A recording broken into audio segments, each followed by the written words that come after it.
I've got something from Christian Chan, and it is his Cheesy Dynamite.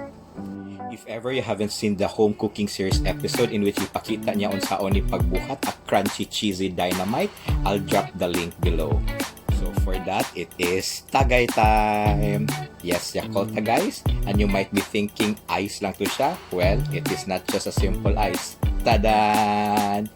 Yes, well, you have to make this ahead yun. And dapat i-freeze yun siya og tarong. Perfect combo! But just in case if ever you are lazy in making cheesy dynamite, you can just message Christian Chan as he is selling this at 12 pieces for only 200 pesos only, plus that special dip. And yes, the dip is really special. Tagay guys, murag kuwang man. Then after all, murag kuwang na pud og Yakult.